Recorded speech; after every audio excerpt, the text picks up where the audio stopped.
অনুশীলনী 5.1 question number 2 যদি প্ৰথম পদ a আৰু সাধাৰণ অন্তৰ d তলত দিয়া ধৰণৰ তেন্তে প্ৰতিটো এপিৰে প্ৰথম চাৰিটা পদ লিখা a = 10 আৰু d = 10 সমাধান দিয়া আছে এপিটোৰ প্ৰথম পদ a = 10 আৰু সাধাৰণ অন্তৰ d = 10 এটাকে a1 = 10 a2 = a1 plus d অৰ্থাৎ 10 plus 10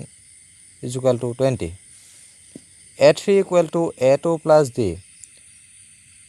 20 plus 10 = 30 a4 = a3 plus d অৰ্থাৎ 30 plus 10 = 40 এটাকে এপিটোৰ প্ৰথম চাৰিটা পদ হ'ল 10, 20, 30, 40 ইত্যাদি